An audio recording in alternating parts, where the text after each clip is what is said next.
কি অবস্থা সবার? তো আজকে আমরা সেই ২৭ এবং ২৮ এর জন্য পদার্থবিজ্ঞানের চ্যাপ্টার 11 থেকে আমরা আরেকটা গুরুত্বপূর্ণ সিকিউ সলভ করব। এই এই ক্লাসটা সহ আমাদের মোট ৬টা ক্লাস হয়েছে এই চ্যাপ্টারের উপর। আমরা সিকিউ সলিউশন করছিলাম। তো আজকে আমাদের যে কোশ্চেনটা এখানে দেওয়া হয়েছে সেটা একটু আমরা খেয়াল করি ভালো করে। তো আমাদেরকে বলছে যে এখানে একটা সার্কিট। এই সার্কিটটার এখান থেকে শুরু হয়েছে। শুরু হয়ে A থেকে B তে গেছে, B তে গিয়ে ২ টা রাস্তা। একটা এদিকে গেল, একটা এদিকে গেল। আবার এই সার্কিটটার মাইনাস থেকে এখানে ই বিন্দু, তারপর ডি বিন্দুতে, আবার ই বিন্দুতে গিয়ে এখানে ২ টা পয়েন্ট, একটা এদিকে চলে গেছে, আরেকটা হচ্ছে উপরে দিয়ে গেছে। ঠিক আছে? তো এখন আমাদেরকে বলছে এই যে সার্কিটটা, এই সার্কিটটার বর্তনী রোধ কত হবে সেটা আমাদেরকে বের করতে হবে। আচ্ছা, এখানে একটা খুবই গুরুত্বপূর্ণ বেসিক আছে, সেটা হচ্ছে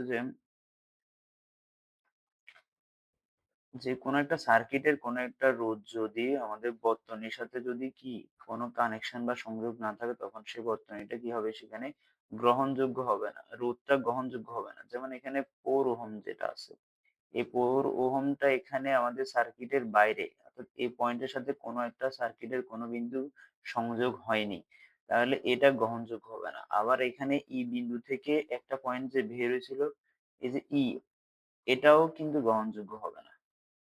ঠিক আছে? তাহলে আমাদের এখন এই যে ৮ ওহম আর ১২ ওহমের জন্য আমরা কাজ করব। আর আমাদের আগে লিখে দিতে হবে যে এই লেখাটা সলিউশন।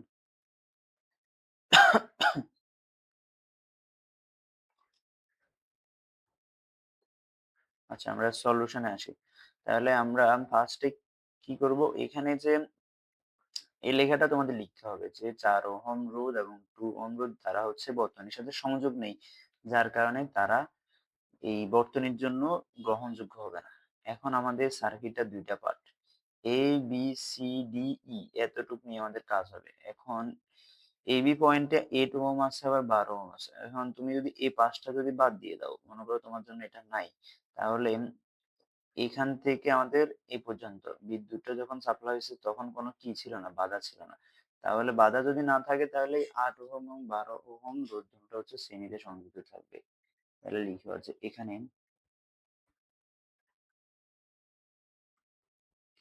৮ ওহম এবং ১২ ওহম রোধ শ্রেণীতে সংযুক্ত,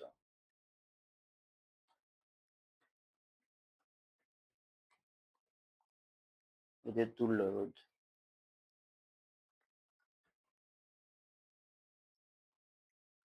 তুল্য রোধ, আচ্ছা। তাহলে তুল্য রোধ আর এস ওয়ান সমান সমান দুটোটা যোগ করে দিচ্ছে হচ্ছে, তাহলে ২০ ওহম পেলাম আমরা। আবার খেয়াল করে এখানে যে ৭ ওহম রোধ আছে আর ৫ ওহম রোধ, তারাও কিন্তু সেম ভাবে একই একটা কানেকশন আছে। ঠিক আছে? এখানে এটা ছিল না, এখানে এই পয়েন্টটা নাই, এই দাগটা ছিল না, এটার জন্য তোমরা আবার কনফিউশন করিও না। ঠিক আছে? এটা হচ্ছে ডি পয়েন্ট। তাহলে আমরা আবার লিখবো যে এখানে ফর ৭ ওহম রোধ এবং ৫ ওহম রোধ শ্রেণীতে সংযুক্ত,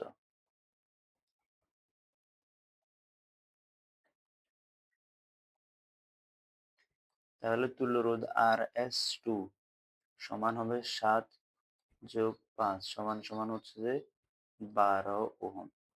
এতটুকু নিশ্চয়ই বুঝতে পারছো। এখন আমাদের এই সার্কিটটা, আমাদের এই এতটুকু অংশটাকে এখন সমাধান করে আমরা এখানে পেয়ে গেছি হচ্ছে ২০। আবার এই এতটুকু অংশটাকে আমরা সমাধান করে এখানে পেয়ে গেছি হচ্ছে ১২। এখন এর পরবর্তীতে তুমি দেখো এখানে ২ টা পার্ট আছে, সি বিন্দুতে গিয়ে ২ টা অংশ এখানে। তাহলে আমাদের এই যে ২০ ওহমটা আর এখানে ২০ ওহমটা, এখন তারা আছে কিভাবে, প্যারালালি কানেকশন আছে। এখন আমি তাদেরকে নিয়ে কাজ করব। তাহলে ২০ ওহম আর ২০ ওহম তারা প্যারালালি কানেকশন, অর্থাৎ সমান্তরালে সংযুক্ত। এবার আর এস ওয়ান এবং ২০ ওহম রোধ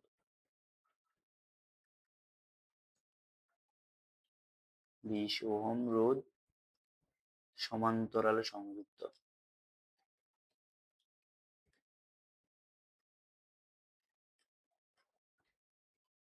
তাহলে তুল্য রোধ এখানে আর পি সমান 1/RP1 সমান সমান 1/RS1 যোগ 1/20 লিখে দিতে পারো। তাহলে এখান থেকে ক্যালকুলেশন করো, আর পি ওয়ান সমান সমান এখানে আর এস এর মান হচ্ছে 20, তাহলে 1/20 দুটাকে ক্যালকুলেশন করলে লসাগু হচ্ছে 20, 1 যোগ 1, তাহলে আর পি সমান 1/RP সমান আমরা কি পাচ্ছি 1/RP1 সমান সমান 2 ডিভাইডেড বাই হচ্ছে 20। এখন তুমি ব্যস্তকরণ করে দাও, তাহলে RP1 সমান হবে 20 ডিভাইডেড বাই 2, অর্থাৎ 2 ওই 10 ওয়ান সরি 10 ওহম। এরপরে আমাদের সার্কিটের এবার এই এতটুকু অংশ আছে, এই অংশটা আমরা সমাধান করে ফেলছি, এখান থেকে আমরা পেয়েছি 10 ওহম। এরপরে 12 আর হচ্ছে এখানকার 12 এই দুটোটা আবার কিসে আছে প্যারালালি সংযুক্ত আছে। তাহলে লেখো যে আবার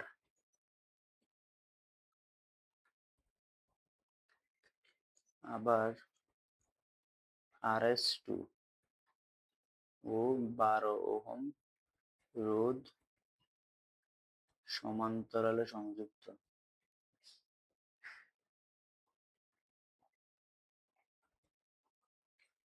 তাহলে এদের তুল্য রোধ RP2 সমান 1/12 যোগ 1/12, তাহলে লসাগু করলে 12 হচ্ছে 1 প্লাস 1, তাহলে 2/12। এখন তুমি ব্যস্তকরণ করে দাও, তাহলে RP2 সমান 12/2, ব্যস্তকরণ মানে হচ্ছে লবকে হর করা, হরকে লব করা, তাহলে এখানে 6 ওহম পাওয়া যাচ্ছে। এখন আমার ফাইনালি দেখো আমার এই যে এত এই অংশটা এখানে দুইটা পার্ট, এই অংশের জন্য আমি পাইছি হচ্ছে 10, এই অংশের জন্য পাইছি হচ্ছে 6, তাহলে এখন দুটোটা যোগ করে দিব যে RP1 আর হচ্ছে RP2 এখন শ্রেণীতে সংযুক্ত। এখন RP1 ও RP2 শ্রেণীতে সংযুক্ত। তো শ্রেণীতে যদি সংযুক্ত থাকে তাহলে RS না দিলে হয়, আর দিলে হয়ে যাচ্ছে। এখন তাহলে ফাইনাল আনসার, তাহলে 10 যোগ 6 সমান হচ্ছে 16 ওহম। শেষ, that is our final answer. তোমরা বুঝতে পারছো কিনা পুরো ম্যাথটা আমাকে একটু জানাইও। তো এটা ছিল আমাদের পুরো ম্যাথ। তো সবাই ভালো থাকো, সুস্থ থাকো। আমরা এর পরবর্তীতে আরো ম্যাথ সলভ করাবো, সেসব ক্লাস দেখার আমন্ত্রণ জানিয়ে ক্লাসটা এখানে শেষ করছি। ধন্যবাদ সবাইকে।